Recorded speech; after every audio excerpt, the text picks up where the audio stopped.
Last week, we opened something. I'm not being dramatic because ever since we finished the episode, my algorithm has changed. My sleep has disappeared, and I'm now convinced my phone is listening to me breathe.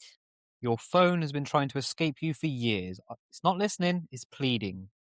Last week, we went to the beginning of civilization, the place where history suddenly speeds up.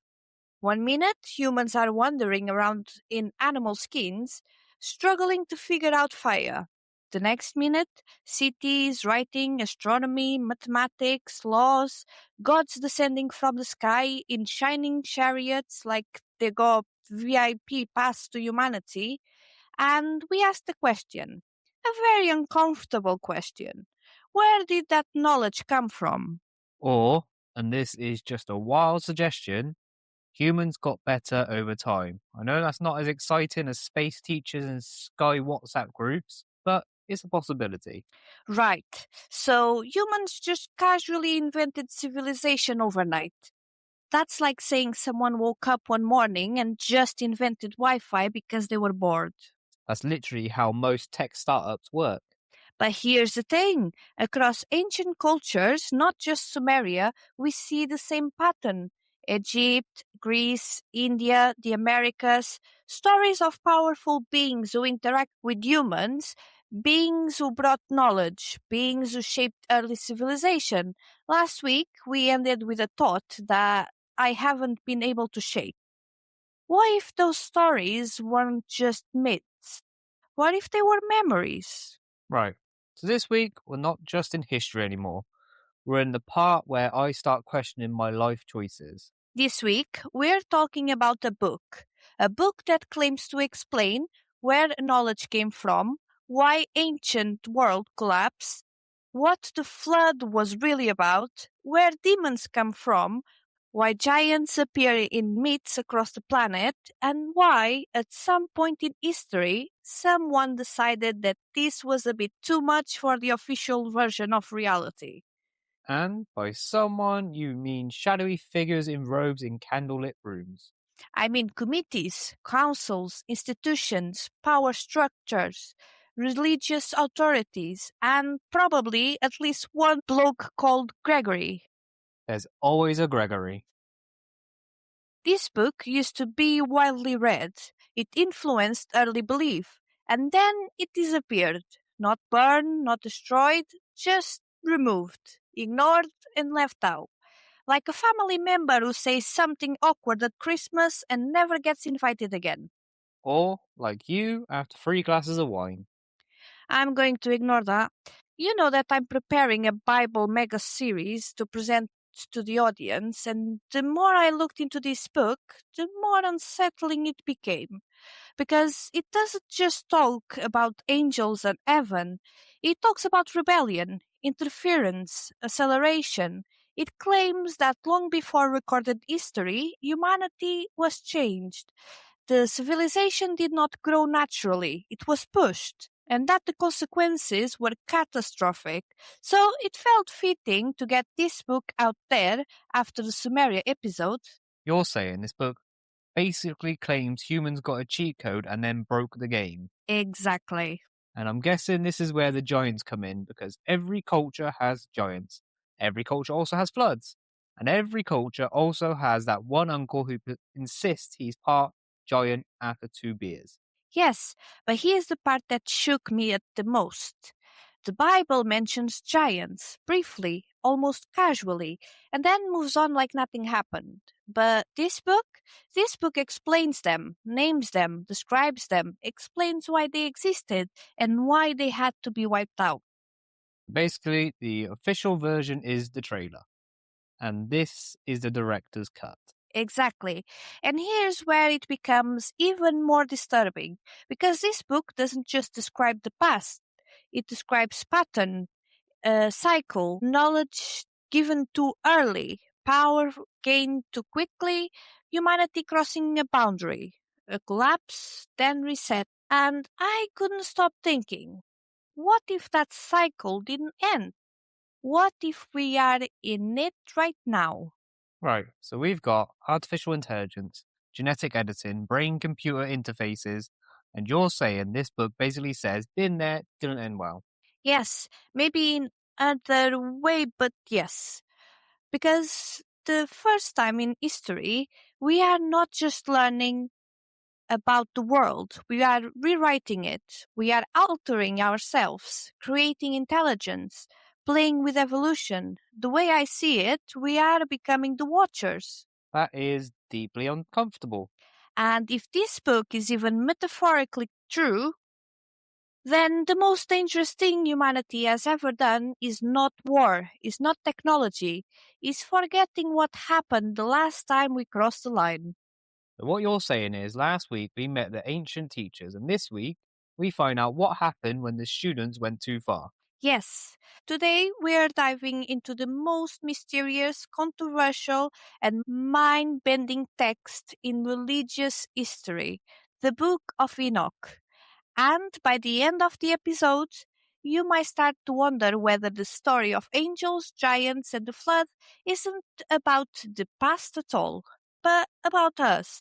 What if this book changes everything?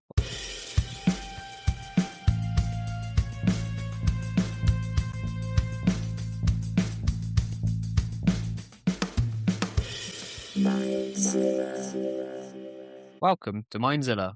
Before we go any further, we need to pause because I know some of our listeners are already confused. Some of you grew up religious, some of you didn't. Some of you think the Bible is a book, some of you think it's a hotel. So let's slow this down. Who is Enoch? And why should anyone care?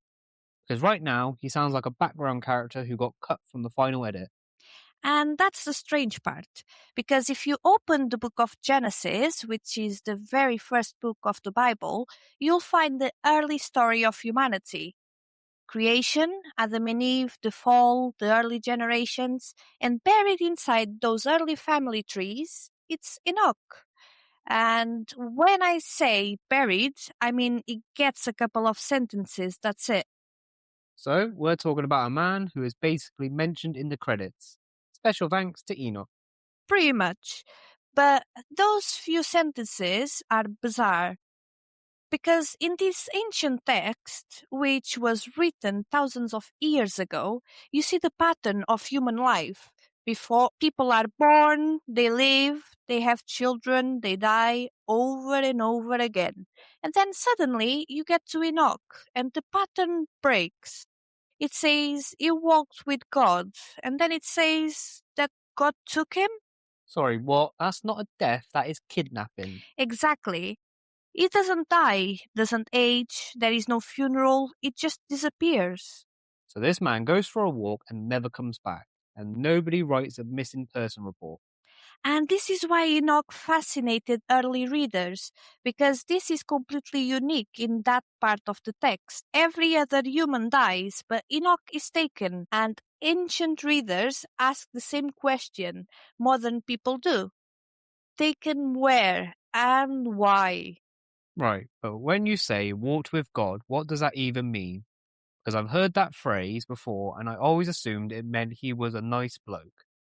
Helped old ladies cross the road, didn't steal biscuits.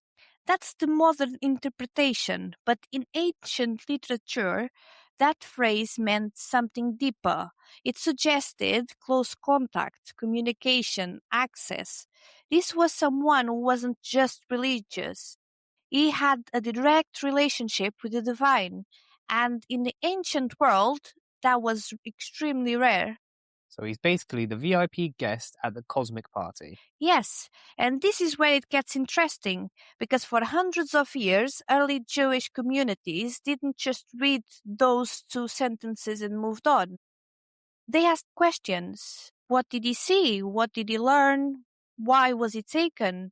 And over time, stories began to develop around him. And eventually, we get the text known as the Book of Enoch, a much longer work that claims to record his visions. So this is where I get suspicious, because this sounds like a fan fiction. Someone read a mysterious character and thought, let's give him a spin-off series. That's a fair point, and maybe scholars do see it that way. But here is why this text still matters. It wasn't just random internet posts. It was widely read in ancient times. Fragments of it were discovered among the Dead Sea Scrolls, which means people in ancient world took it seriously. Right, so this wasn't fringe, this was mainstream at one point. Yes, and it influenced how people understood angels, demons, heaven, and the end of the world, even if later traditions moved away from it. Okay, so let me get this straight. There's this mysterious man in early human history. He vanishes. Later, texts claim he was shown secrets of the universe, and these texts were once popular but later ignored. That's already quite dramatic, but what makes Enoch different from every other prophet or religious figure? Why is he so important? Because Enoch isn't just shown visions, he's shown the structure of reality. According to this book, he sees the heavens, the fate of fallen angels, the origin of evil, the future of humanity, the final judgment, and the story begins not with humans, but with beings who were supposed to watch us. Ah, yes, the Watchers, the celestial babysitters who left the stove on. And this is why Enoch matters, because if you remove him, the Bible version of history is simple creation, fall, flood, history. But if you include him, the story becomes much bigger. It becomes a story about interference, rebellion, knowledge, power, and the danger of crossing boundaries. So without Enoch, humanity makes mistakes. With Enoch, humanity is influenced. Exactly. And for people who had never heard these stories, the Book of Enoch filled the gaps. And it also sounds like the origin story for half a science fiction. This man basically invented Netflix. But here's the thing, whether you believe this literally or metaphorically, the story still matters because it's asking deep human questions. For example, what happens when we gain power too quickly? What happens when we play with forces we don't fully understand? And what happens when knowledge is not balanced by wisdom? So even if you don't believe in angels, giants, or cosmic drama, this is still a story about humanity, about ambition, about curiosity, and about the danger of going too far. Yes, and that's why Enoch is not just a mysterious ancient figure. He represents the moment humanity became aware that knowledge could be dangerous. So last week, we looked at the dawn of civilization. This week, we meet the man who claims he saw what happened behind the scenes. Before we go any further, I need a map because right now this whole thing feels like when you open Netflix and there's 17 seasons and you don't know where to start. Good, because that is exactly what the Book of Enoch is. It's not actually one book. Brilliant. So it's already confusing and we haven't even met the fallen angel lad yet. We will, but first, structure, because this book is basically a compilation. Different sections written at different times by different people all claim to preserve the visions and knowledge of Enoch. So it's like the Avengers of ancient paranoia. Yes, but instead of superheroes, it's angels, giants, apocalyptic visions, and astronomy that makes NASA look like toddlers with crayons. Perfect. Love that. The first and most important section is the Book of the Watchers. This is where the chaos begins. This is the origin story of the fallen angels, the Nephilim, and the corruption of humanity. So this is the things went very wrong very quickly section. Exactly. This is where angels came down to earth, fall in love with humans, teach forbidden knowledge, and basically ruin civilization. So Tinder but celestial. Yes, but instead of ghosting you, they create giants and trigger a global catastrophe. So worse than modern dating. Noted. Then we move into the Book of Parables. This section is more symbolic, more mystical. It introduces a messianic figure, someone who brings judgment and balance. So now we're in prophecy territory. Yes, this is where things start connecting to later religious traditions. You see ideas that later appear in Christianity and apocalyptic literature.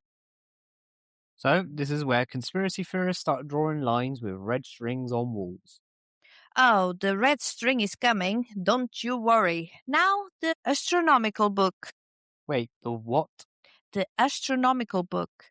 And this is where things get weird in a different way, because Enoch is shown the mechanics of the universe, the movements of the sun and moon, calendars, cosmic cycles. Right, so this ancient man allegedly gets a guided tour of the universe. Yes, and that's what's fascinating is that this section was incredibly important to ancient Jewish communities. They believed time and cosmic order was sacred. So this is less angels mating and more space documentary narrated by Morgan Freeman. Exactly. Next, the dream visions. This is where Enoch sees symbolic visions of human history: wars, kingdoms, corruption, collapse. So ancient political commentary, but with more monsters? Yes, he basically watches humanity destroy itself in cycles. Right, so Twitter but in prophecy form. Finally, the Epistle of Enoch.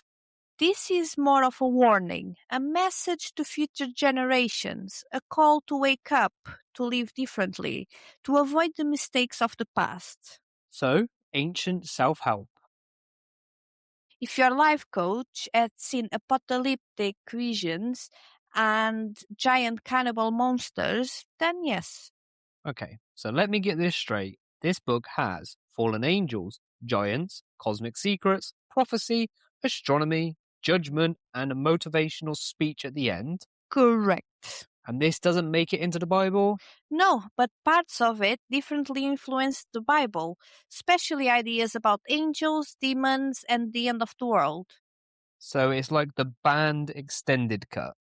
Exactly. And what's wild is that when you read the Genesis, there are tiny, mysterious references to things that are fully explained in Enoch.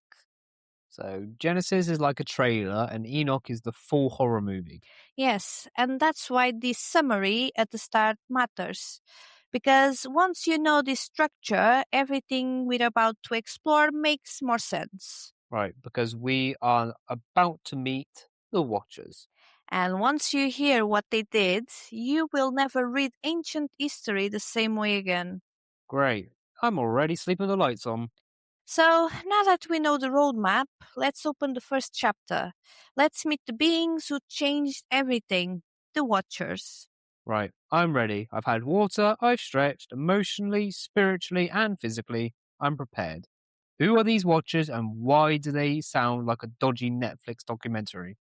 Because they might be the original conspiracy. Oh, good, we're starting strong. So, the Book of the Watchers begins with a moment that, if taken even metaphorically, changes everything. These beings, angels tasked with observing humanity, protecting, guiding, teaching, but not interfering. Right, like celestial CCTV. Exactly. But they start watching too closely. They become fascinated, obsessed. And according to the Book of Enoch, they look at humanity and they see something they want: the woman. Of course, it's women. Every disaster in history starts with someone saying, I know this is against the rules, but. Yes, and that's what's terrifying is that this isn't just one rogue angel. This becomes a collective decision, a rebellion. The text tells us that 200 watchers decide to descend to Earth, but they're afraid not of humans, but of the consequences, because they know what they're about to do will break divine law. So they make a pact. If one falls, they all fall. If one is punished, they all are. So, this is basically a lad's holiday that escalated. This is the worst lad's holiday in cosmic history. They swear this oath on a mountain, a real mountain, Mount Hermon. Wait, a real place. Yes, and that makes this unsettling. Mount Hermon sits on the border of modern day Lebanon and Syria. Ancient cultures considered it sacred, a gateway between heaven and earth, So, they chose the front door. or the landing site. The leader of this rebellion is named Samyaza. He is not reckless, he is cautious. He worries that he'll be blamed alone. So he makes sure that everyone shares the guilt. So he's the friend who says, we're all doing this, yeah, because I'm not getting arrested on my own. Exactly. But here's what's interesting, this isn't chaos, it's a mission. Right, so now we're in a covert operation territory. And then they descend. Imagine the ancient world. No technology, no science, no explanation. Suddenly, beings appear, powerful, radiant, intelligent, and they begin to change everything. So, from the human perspective, this would look like gods. Exactly. And that's why some researchers believe this story could be a mythologized memory of something else, advanced beings or symbolic of human corruption. But the impact in the story is clear. Humanity begins to transform. Right, so Samyaza's the manager. Who's the worst one? Azazel. According to the text, Azazel teaches humanity things they were never meant to know: weapons, how to make swords, knives, shields. So he invents war. Yes, but not just war. It teaches cosmetic arts, jewelry, mirrors, makeup. Hold on, so that he's both the godfather of warfare and influencer culture. Apparently, the idea is that he introduces vanity, violence, and distraction. He corrupts both men and women. So TikTok and tanks. Exactly. And in the text, he becomes the symbol of forbidden knowledge, the one blamed for humanity's downfall. The other watchers are teaching astrology, enchantment, sorceries, and secrets of the heavens. They reveal knowledge that was meant to be earned slowly.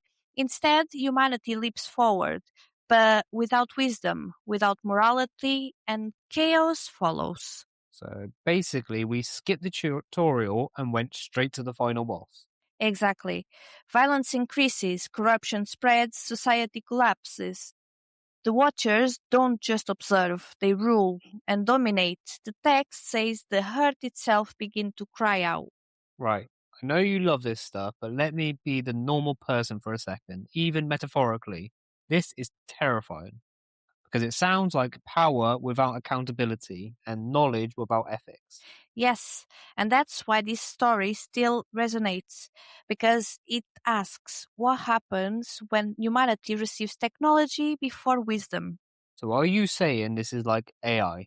I'm saying every era has its watchers. Every era faces the same temptation: more power, faster progress, without understanding the consequences. Right, so somewhere out there, Azazel is probably on LinkedIn. And this is why I take this so seriously. Whether literal or symbolic, this story explains cycles of civilization. You're saying this isn't just ancient mythology, you're saying it's a warning. Yes, and we might be living through another one. But the Watcher's greatest act wasn't the knowledge, it was what came next, because they didn't just teach humans, they crossed the final boundary. They had children, and those children, they were not humans, they were giants. You've lost me. We've gone from bad dating decisions to Godzilla. No, we've reached the part of the story that ancient writers believed triggered the flood. So the giants are the reason the world had to be reset. Yes, and once you hear what they did, you might understand why. Right, you've said giants like 6 times. I'm picturing Jack and the Beanstalk, but angrier. It's worse than that, because according to the Book of Enoch, the children of the Watchers weren't just tall, they were catastrophic. In the text, they grow to impossible heights. They consume everything, not metaphorically, literally. Right, define everything. Crops, livestock, entire food supplies, and when that runs out, they turn on humans. You're telling me that the Bible's DLC included cannibal giants. Yes, the text says they devoured mankind, and when humans could no longer sustain them, the giants began consuming one another. Civilization collapses under their appetite. Later traditions and fragments expand on this. We get some names: Oya, Aya, Maui. They weren't just brutes. They have dreams. They fear judgment. They know something is wrong. Maui even seeks out Enoch to interpret visions about their destruction. So they're like self-aware apocalyptic toddlers. Exactly. Massive, violent, but aware that doom is coming. The text doesn't say humans are corrupted. They say the earth itself is corrupted. There is this repeated idea that creation is breaking under the weight of hybrid chaos. So this isn't just big lads causing trouble, this is ecosystem collapse. Yes, think about it. Rapid technological advancement, weapons, power imbalance, environmental destruction sound familiar? Okay, but hang on, I've heard of Nephilim before. They're in the Bible, aren't they? They are, briefly, in the book of Genesis, there is this strange passage, and I quote, "The sons of God saw that the daughters of men were beautiful." Then it mentions the Nephilim, and that's it. 4 verses, no detail, no names, just they were the mighty men of old. Then straight into the flood. Genesis gives you a headline, Enoch gives you the documentary. Exactly, which raises the question, why cut the details? In Enoch, the giant's violence is the direct reason for divine intervention. The archangels look down, they see the chaos, they report it, and judgment is declared. Not just on humans, on watchers. The giants will destroy one another, the watchers will be bound, and a flood will cleanse the earth. Right, this is where you loop back to last week and say, told you so. Yes, because in the Epic of Gilgamesh, we also get a civilization corrupted, divine beings interacting with humans, catastrophic floods sent to reset everything, Hutnapishtim survives in a boat. Sounds familiar? So, either ancient cultures copied homework or something so traumatic happened that everyone remembered it. Greek mythology has titans, godlike beings overthrown after chaos. Norse myth speaks of giants before Ragnarok. Almost every ancient civilization has stories of massive beings before a great destruction. So, humanity's oldest shared memory might be something big and terrible happened. Yes, and in Enoch, that something is hybrid giants who should never have existed. Right, I need to ask the normal question. Do you believe there were literal skyscraper humans eating villages? I believe this story encodes something real, whether literal giants ruling elites with unchecked power or ancient warfare technologies that felt monstrous. The cannibalism could symbolize systems that consume their own people, empires devouring citizens, industry devouring earth. So the giants are either 10-story cannibals or capitalism. Think about modern anxieties, overpopulation, environmental collapse, artificial intelligence, nuclear weapons. We fear our own creations turning on us. That's the Nephilim archetype, something we helped bring into existence that becomes uncontrollable. Frankenstein's monster, but biblical. And the saddest part, the giants didn't choose to exist. They were born from rebellion, from broken boundaries, and then they're destroyed for being what they are. That's actually tragic. It is, and it reflames the flood not just as a punishment, but as a containment. The text says the cries of humanity rise to heaven, the earth itself petitions for justice, and God commands the archangels, bind the watchers, let the giants turn on each other, and prepare the flood. So, this isn't random divine range, it's cosmic damage control. I just need to say, if giants existed and we got wiped out because angels couldn't behave themselves, this is the most British way for civilizations to collapse. Sorry everyone, bit of a mix up upstairs. History might just be divine HR paperwork, but here's the part that unsettles me.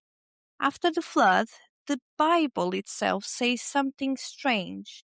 It implies the Nephilim appear again. So the question is, were they truly wiped out? Or did something survive? Oh no, not round two. Maybe they are in the Epstein list or something similar in modern day civilization? My thoughts exactly. But let's not mention that today. Right, okay. I've processed the giants. I've accepted that angels had the worst midlife crisis in cosmic history. We flooded the earth, we rebooted civilization. We're done, yeah? No, because the Book of Enoch says the worst part came after. The giants destroy one another during the chaos before the flood. Then, when the flood comes, their physical bodies are wiped out. But something remains their spirits. And this is where the Book of Enoch fills one of the biggest gaps in religious history. Because the question has always been, where did demons come from? The Hebrew Bible never really explains it. They just exist. But Enoch gives an answer. So you're telling me the giants die, but their consciousness doesn't. Bingo. The text says that because they were neither fully divine nor fully human, they had nowhere to go. Not heaven, not the human afterlife.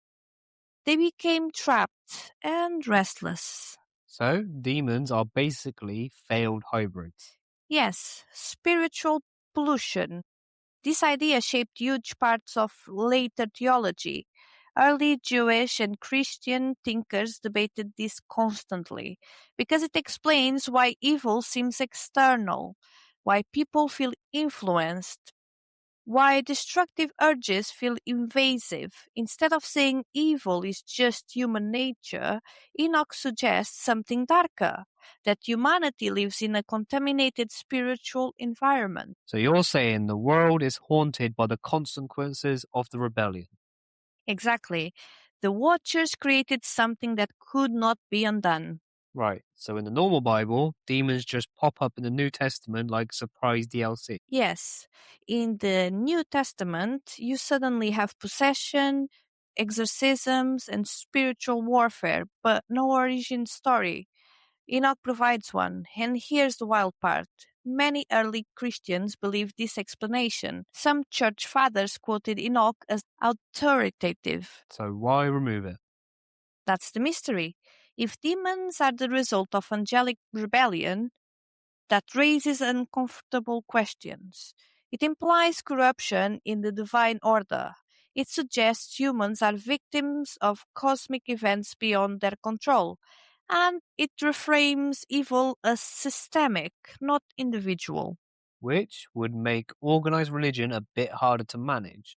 Because you can't just say be good, you'd have to explain why the system is broken. Exactly. And some scholars believe this complexity made the text controversial. Okay, but metaphorically, this is fascinating because it sounds like inherited trauma, past mistakes shaping future generations. Yes, the giants are the physical disaster. The demons are the psychological and spiritual aftermath. Like invisible wounds, almost every culture has concepts of wandering spirits, restless beings, and Mesopotamian tradition, the dead who are not buried properly become dangerous. In ancient Greece, violent souls become vengeful. But Enoch gives a specific origin. They are the residue of corruption. So instead of random monsters, they're ecological waste from a cosmic incident. Yes, and that's why this changes how you see everything, because it turns spiritual warfare into environmental cleanup. So, if this was a sci fi film, this would be the twist. Humanity isn't alone. We're living in the aftermath of a biological experiment gone wrong. Exactly. And some researchers believe this narrative influenced later ideas about possession, temptation, spiritual battle, and even psychological struggle. I just want to check if I eat too much cheese and have weird dreams, is that a demon or lactose intolerance? Both. But on a serious note, here's what unsettles me the most. The Watchers are imprisoned, the giants are gone, but their influence remains. And according to Enoch, this continues until the final judgment. So we're still living in that aftermath. Yes, which means this story isn't ancient history, it's present reality. Right. I need fresh air because now I'm wondering if this book explains demons, what else does it explain? Next, we go deeper, because Enoch wasn't just shown the past, he was shown the future, judgment, heaven, and the end of the world. Right. I've processed the giants, the demons, and honestly, my brain is slightly soaked. So now we flood the earth again? Yes, but not just a random flood. This is the ultimate system reset. Got it. It's like a reboot franchise with slight variations through different cultures. Yes, but the Enoch version adds tension and detail. It's not just moral failings, it's the consequences of accelerated knowledge and hybrid bloodlines. Genesis frames the flood as moral. Humans were wicked, God cleanses. Enoch frames it as a layered thing. Moral corruption with violence, greed, cruelty, and genetic corruption with the Nephilim. So, human broke the rules, and the DNA, double jeopardy. Exactly. The flood was necessary to repair both. Think of it as a corrupted operating system. The Watchers gave knowledge too fast. Hybrids destabilized everything. Humans lost control. The flood wipes the slate clean. Restart. No giants, no Watchers interfering. Humanity gets a chance to grow again, slowly and naturally. Right, so Noah is humanity's IT admin, presses the big reset button. Yes, and this explains why the story resonates. Every civilization fears that chaos returns if boundaries are crossed too soon. In Gilgamesh, God sent a flood to punish humans and reset civilization. No hybrid giants explicitly, but moral corruption triggers the apocalypse. The parallels are clear. Ancient cultures remembered catastrophes, moral and natural, and embedded them into myth. So the floods are basically the universal oops, undo button. Yes, and Enoch adds the cosmic layer. It's not just humanity, it's angels, hybrids, and spiritual contamination. And the tension in the text is relentless. You have humans crying for survival, giants already dying off, spirits roaming, watchers bound, yet still hunting the story, and flood waters rising. So the earth is purging itself physically and metaphysically. Exactly. It's a narrative crescendo, and it sets up what comes after visions of heaven, judgment, and cosmic structure that Enoch witnesses firsthand. So the flood isn't just water, it's divine repair, cosmic quarantine, and a hard reboot. Yes, and it reminds us when humans or celestial beings overreach, the universe enforces balance. Next, we journey with Enoch through the heavens, the ultimate reveal. I need a life vest. Right, we've drowned the earth, we've met the giants, we've dealt with demons, and now we go where exactly? Heaven? Outer space? Both? Yes, both and more. Because in the book of Enoch describes Enoch being taken not just to the skies, but beyond the limits of human comprehension. The text says Enoch is carried by angels. He ascends through the firmament, layer by layer, first heaven, then second, third, each with its own structure, its own beings, and its own laws. He sees rivers of fire, the tree of life, thrones of angels, cherubim and seraphim. Hold on, so he's literally on a cosmic elevator with glowing tour guides. Exactly, and is structured. The heavens aren't random, they're perfectly ordered. Each level corresponds to divine functions, judgment, knowledge, punishment, and protection. And then is shown the prisons. The Watchers who fell, including Samyaza and Azazel, are bound and guarded in subterranean abysses. Enoch sees their punishment firsthand, their rebellion frozen in time. Right, so it's like a cosmic Alcatraz, 200 angels in solitary for eternity.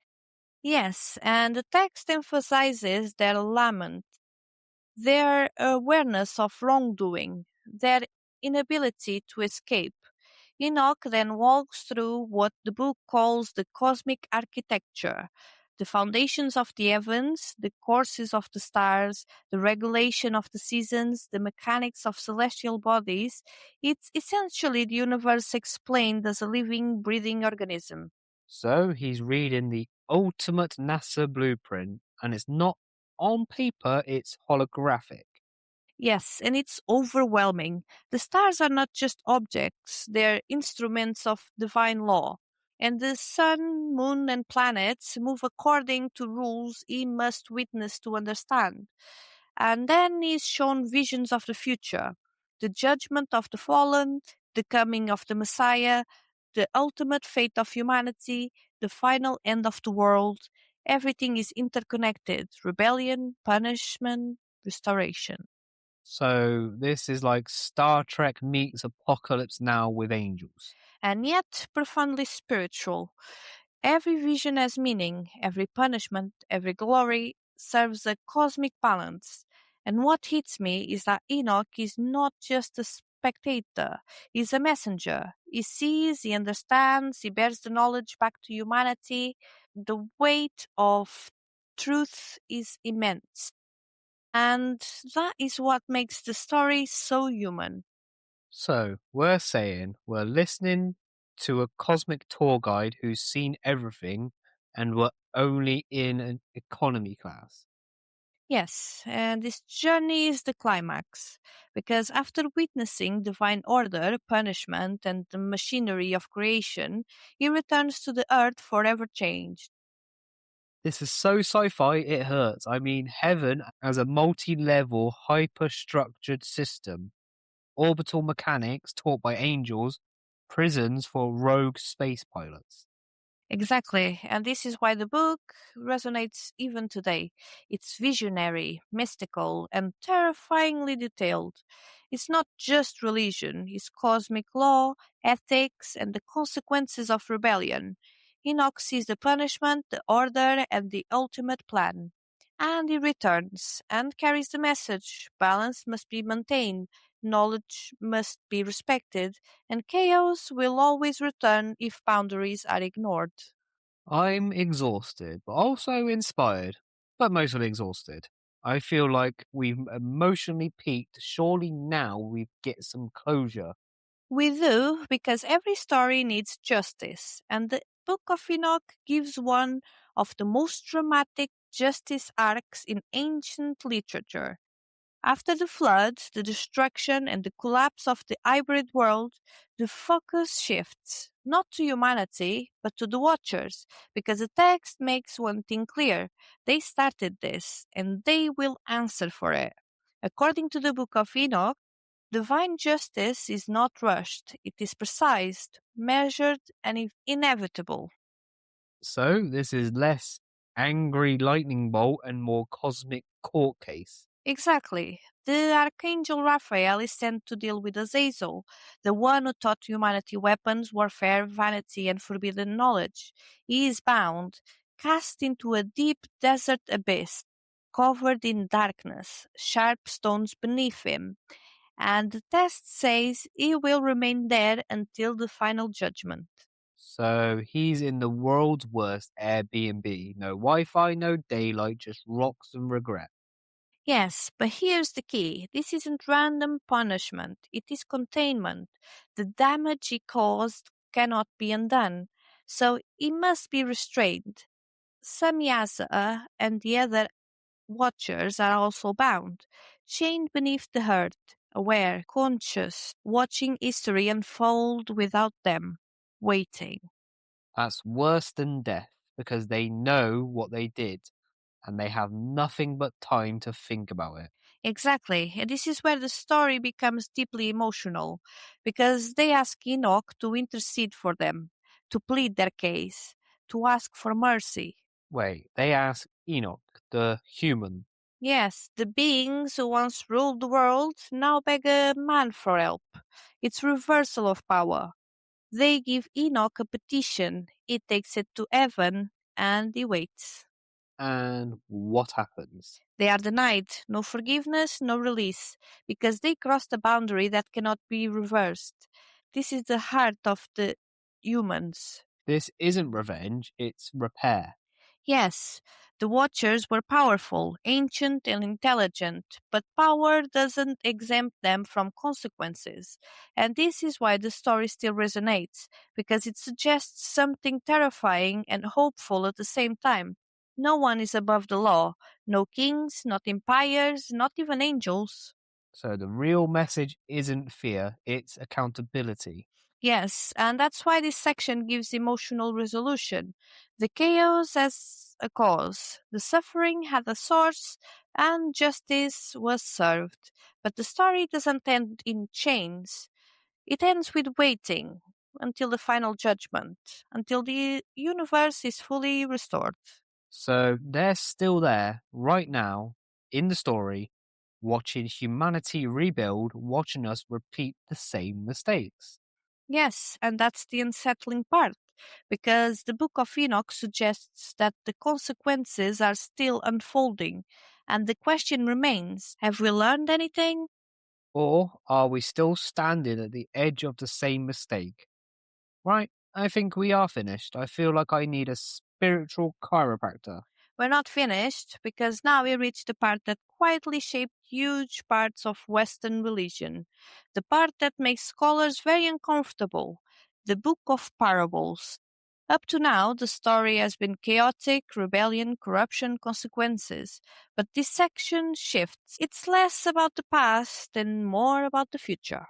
So, this is where the Netflix documentary suddenly becomes a trailer for the end of the world. Exactly. And at the center of these visions is a mysterious figure. Enoch begins to see a being described as the Son of Man, a chosen one, a figure who exists before creation and will repair at the end of time. He is hidden, waiting. Right, so basically, the universe has been keeping a secret weapon in storage. Yes, and this figure is not just powerful. He restores balance, punishes corruption, rewards righteousness, and the language used in this section is deeply symbolic and cosmic. Enoch sees the unfolding of history. The same cycles repeat, but this time there is an end. The heavens open. The fallen powers are brought to trial. The spirits of evil are destroyed, and the righteous are vindicated.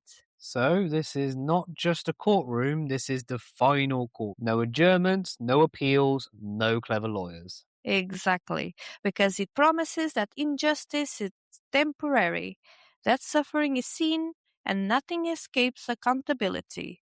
Many scholars believe these passages influenced early Christian thought, because the description of the Son of Man strongly echoes the way Jesus Christ is presented later, not just as a teacher, but as a cosmic judge, a figure connected to both heaven and earth.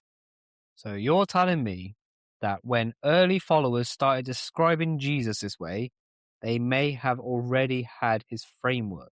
Yes, the language, the imagery, the expectation of judgment, it already existed. This doesn't mean the texts are identical, but it shows a continuity of ideas. Understanding this changes how you see religious history. It suggests that early Christianity didn't emerge in isolation. It grew from a deep pool of Jewish mystical and apocalyptic traditions. The Book of Parables is part of that ecosystem. It provides context, it fills gaps, it explains why angels, demons, judgment, and the end of the world became such central themes. So, Enoch is like the prequel that got quietly shelved, but the story continued anyway. Yes, and whether you see it as literal, symbolic, or somewhere in between, it shows humanity has already wrestled with the same questions. Why is there suffering? Will justice ever come? Does the universe care?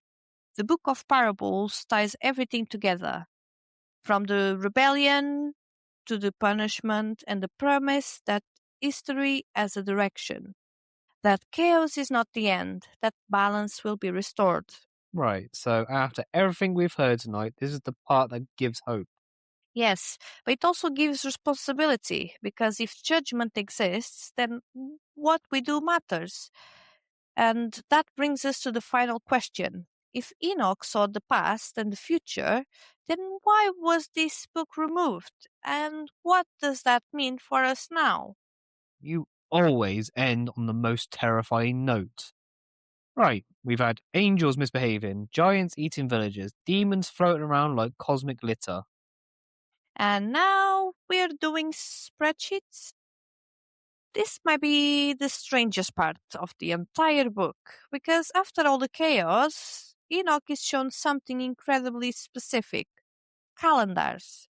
The astronomical book is essentially an ancient science manual. It lays out the movements of the sun and moon, the structure of the year, the divisions of seasons, the courses of the stars, and it does so in obsessive detail. It describes heavenly gates through which the sun rises and sets. It explains how many days are in each cycle. It outlines a 364-day calendar. So they invented Google Calendar but made it terrifying. Exactly, but here's the key. This isn't just astronomy, it's theology.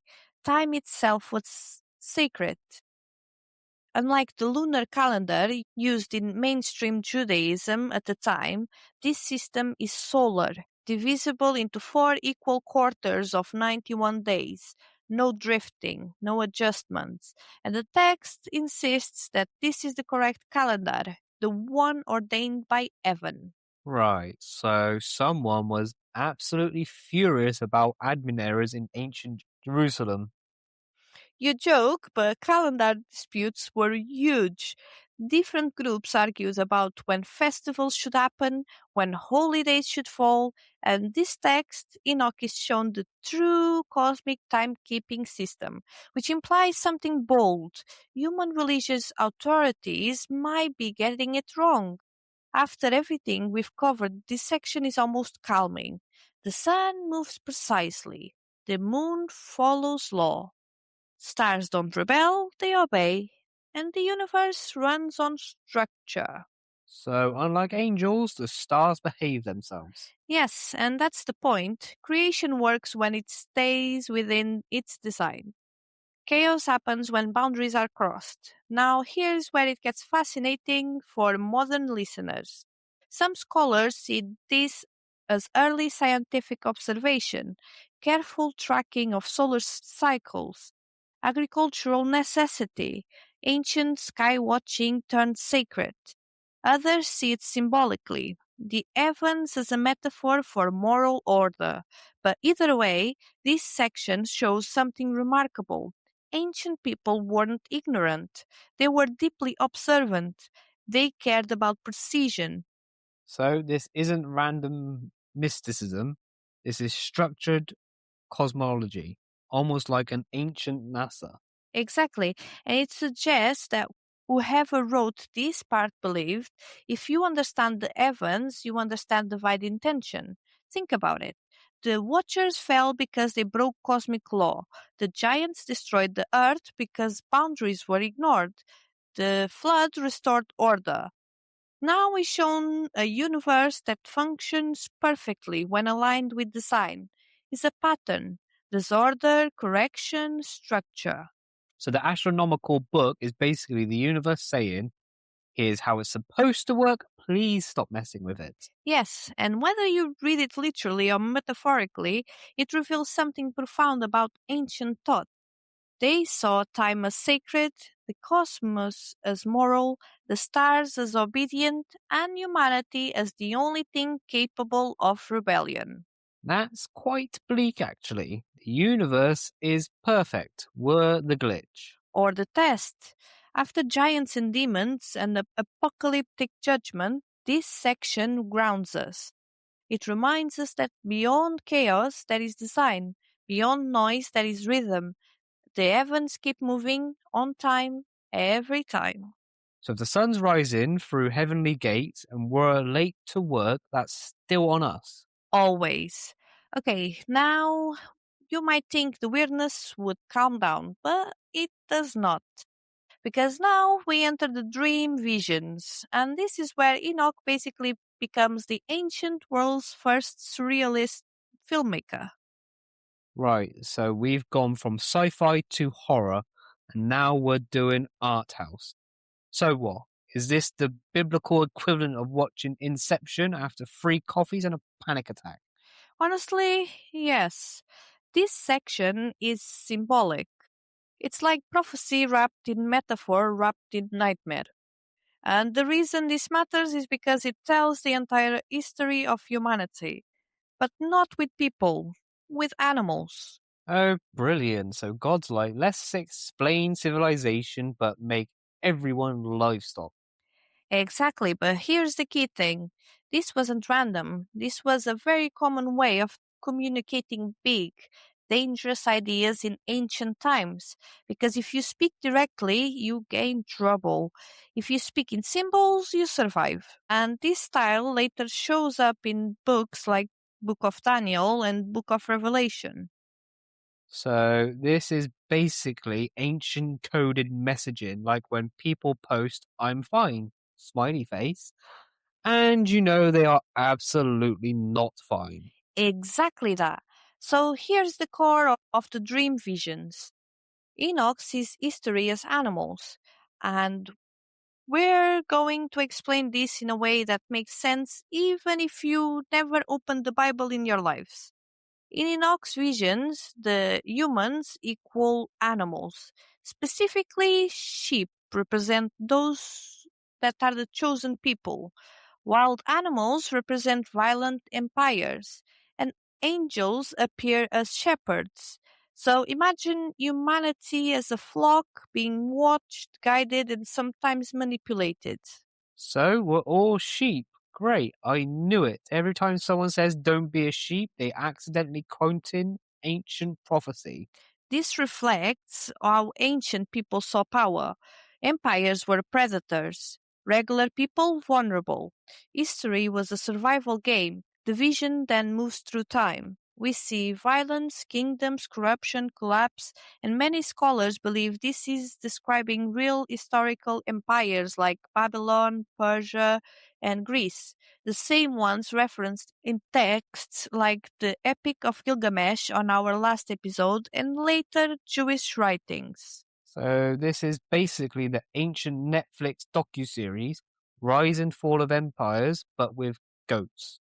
The shepherds, the watchers assigned to guide humanity, become corrupt. They fail their mission, they abuse their power, they let the sheep be destroyed. So, once again, authoritative figures mess everything up. Honestly, this feels less like ancient prophecy and more like modern news. This is one of the biggest themes of the entire text. Power corrupts, even divine power, and the message is clear. There will be consequences. The dream visions don't end with history. They end with judgment. The corrupt shepherds are punished and a new order is established. The sheep are restored and peace returns. So, it's basically saying, yes, history is chaos, but the story isn't over. Exactly. And this is why these texts gave hope to oppressed people. If you lived under brutal empires, this message was revolutionary. Justice might be delayed, but is coming.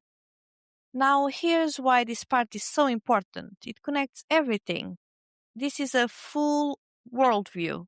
It explains suffering, power, and history. So, this wasn't just religion, this was a survival philosophy. Exactly.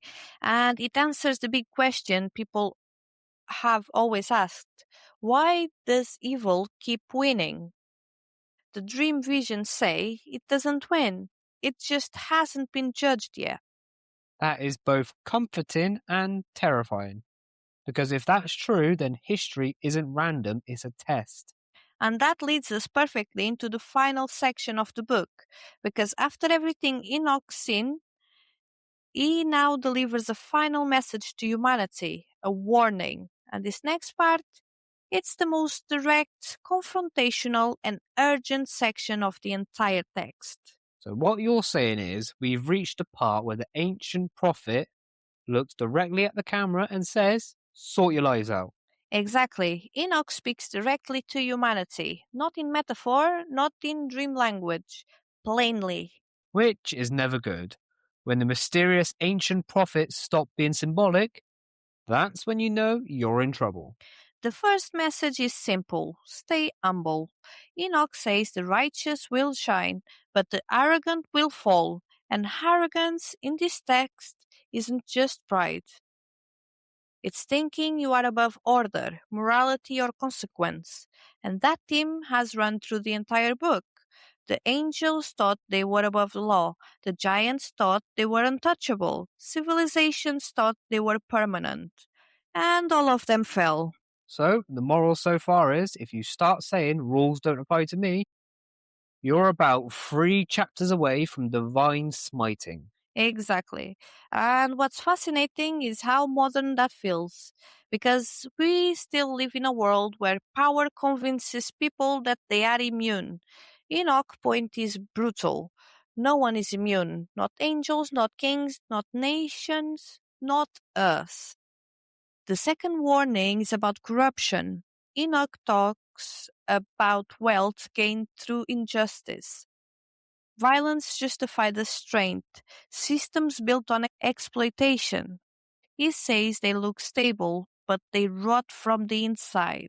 Sounds familiar? Is almost uncomfortable how familiar you could read some of this and think it was written yesterday. Because corruption isn't a historical phase, it's a pattern, and Enoch frames it as something cosmic. When humans choose corruption, they align themselves with the same rebellion that began with the Watchers. It's not just bad behavior, it's cosmic disorder. So, you're saying every dodgy landlord is spiritually aligned with fallen angels. That's a leap, but not a huge one. And then comes the part people either find comforting or terrifying. Judgment is coming. Enoch describes a future where oppressed are lifted, the corrupt are exposed, hidden things are revealed. It's not revenge, it's correction. The universe balancing itself.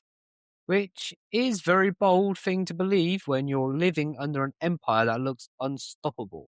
Exactly. This text likely emerged during times of political oppression, so this wasn't written from comfort.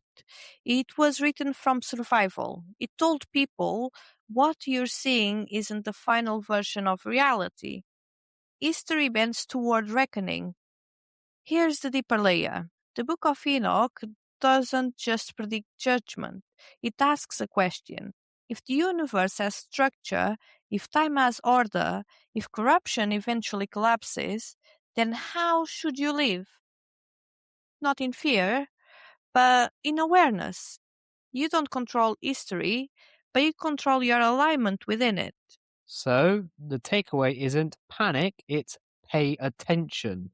Yes, pay attention to your choices, your power, your impact. Because if angels can fall, so can we.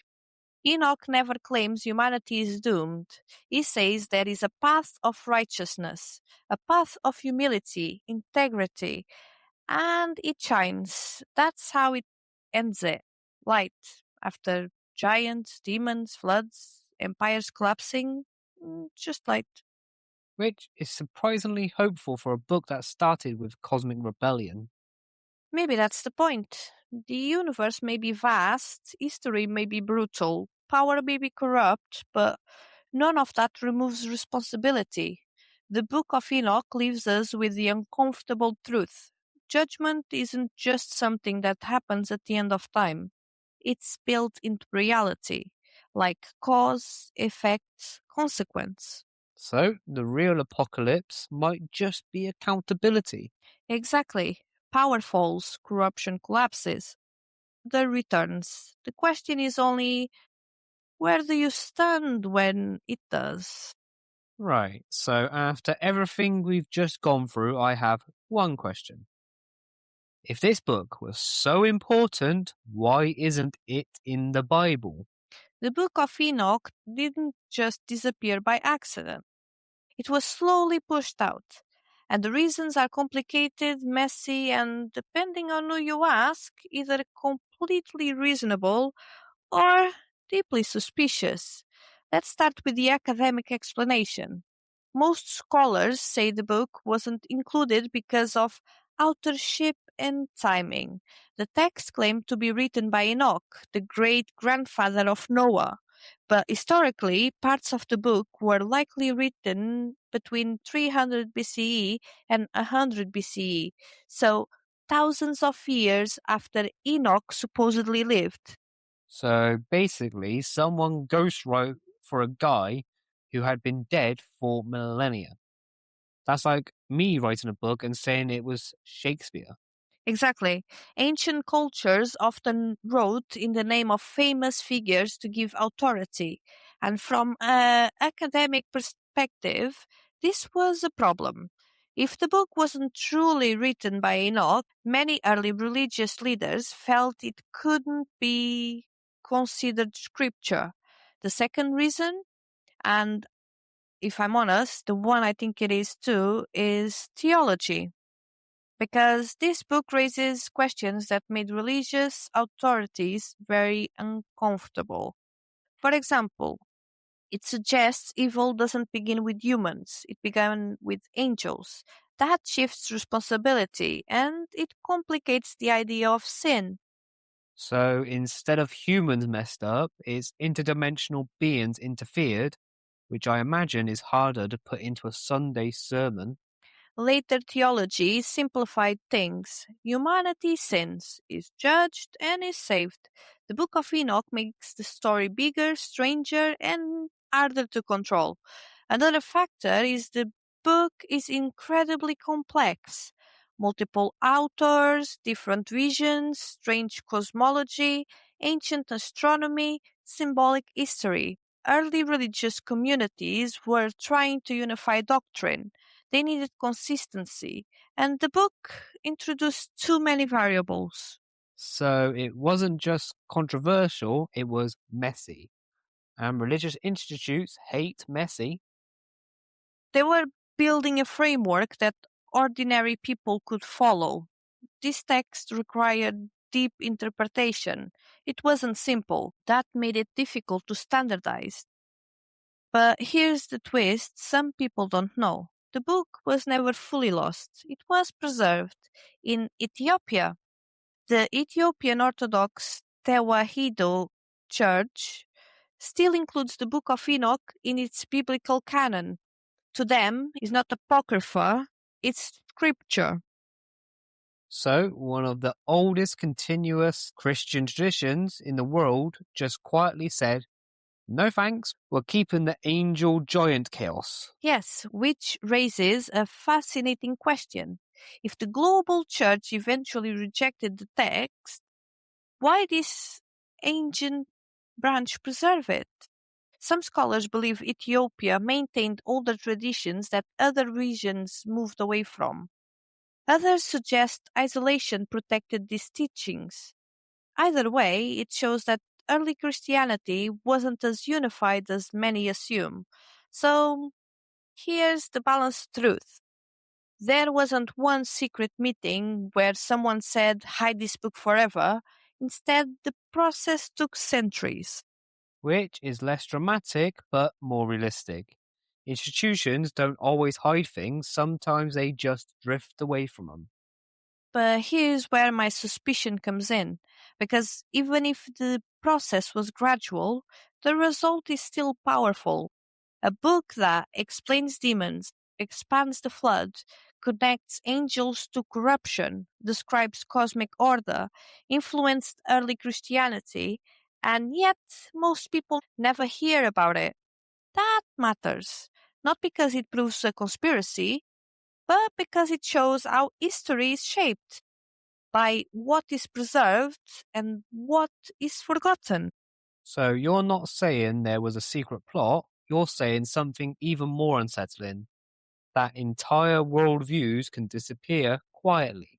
Yes, and when they do, future generations assume it the version they inherited is the only one that ever existed. But, to play devil's advocate, maybe it was removed for good reason. Maybe the early church wanted stability. Because imagine telling every believer, oh, by the way, giant hybrid beings once ate humanity, and their ghost children are still here. It would change how you see the world. It would also make every strange experience, every fear, every unknown, potentially supernatural, which could create chaos. And that's the tension. Was it removed to protect people or to control the narrative? The Book of Enoch forces us to ask a deeper question, not just about religion, but about knowledge. Who decides which stories shape civilization? Who determines what is truth and what is dangerous?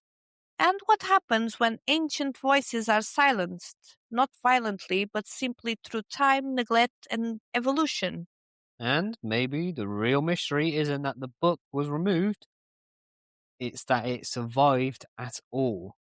That's true, because if a text can endure thousands of years, exile, debate, and rejection, maybe it still has something to say. Not about the past, but about us. Right, now comes the dangerous bit. What does any of this have to do with now? What if the warnings were never about the past? What if they were about patterns? The Watchers gave humanity knowledge, advanced and forbidden knowledge. And they did it before humanity was ready to handle it. What if that's a pattern? Right now, we are building intelligence that can write, predict, manipulate, learn, outpace us. Artificial intelligence isn't evil, but it's powerful. So here's the question: what happens when knowledge accelerates faster than wisdom? We're not summoning demons, we're just building systems we don't fully understand at scale, which feels familiar. What if the ancient fear wasn't about angels? What if it was about creators losing control of their creations? The book talks about boundaries being crossed, lines being blurred. Today, we edit genes, we clone cells, we experiment with synthetic biology. Again, no claims, just a question. What if the real danger isn't knowledge, but arrogance? Because every civilization thinks this time we've got it under control. Technology connects us.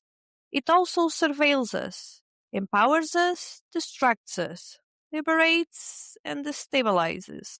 The ancient world feared knowledge that reshaped society overnight. We live inside that reality right now.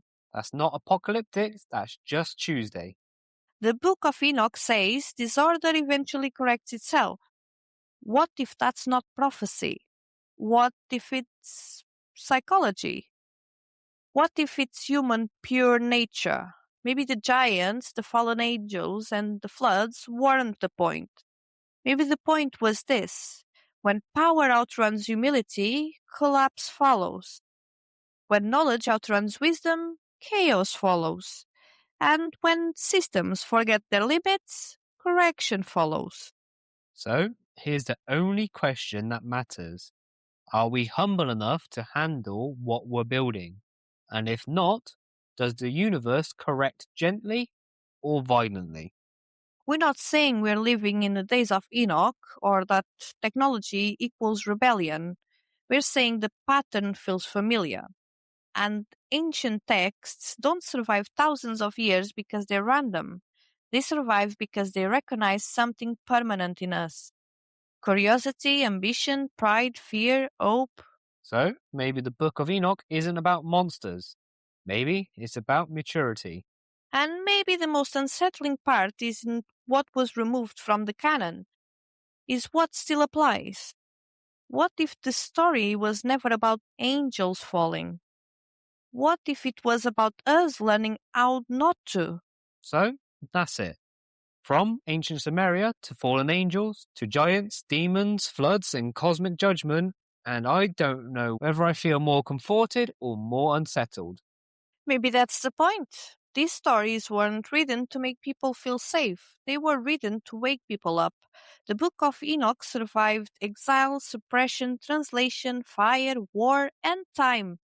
It traveled across continents. It hid in deserts. It was copied by hand for centuries. And yet, here we are, still asking the same questions. What are we? Where did we come from? And what happens when knowledge moves faster than wisdom? Maybe the most disturbing part is not that ancient people believed in giants, it's that they believed civilizations collapsed when they forgot their limits. Every empire thinks it's the last one. Every generation thinks it's the most advanced. Every system believes it's stable. Until it isn't. Maybe the Watchers were never about angels. Maybe they were a warning about crossing boundaries without understanding the consequences. Because history might not repeat, but patterns do. And the question Enoch leaves us with is not whether the past was real, is whether we are paying attention to now. Because if the universe has rules, and if those rules eventually restore balance, then the real question is simple. Are we building a future or accelerating a correction? Whatever you believe, whether you see this as a metaphor, myth, or even history, one thing is certain. Humanity has always stood at the same crossroads. Maybe the Book of Enoch isn't a story about the past, it's a mirror. And maybe the most terrifying part is not what happened then, is what we choose now. And that's where we're going to leave Enoch. This was a very deep episode, but sometimes this will happen. So, if you enjoyed this deep dive, you can support the show and unlock more conspiracies over on Patreon. At Tier 2, you get access to our Conspiracies Around the World series.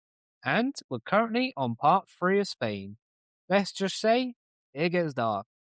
And if you're in the higher tiers, you also get exclusive episodes like our deep dive into ancient medicine still used today. Some of it is fascinating, some of it is disturbing, and some of it might change the way you look at modern healthcare forever. And next week on Mindzilla, we're playing God. We're diving into simulation theory. Are we real?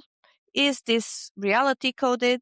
And why is this idea so compelling to scientists, philosophers, and tech billionaires? If we're in a simulation, I demand better graphics. Until then, stay curious and don't trust giants.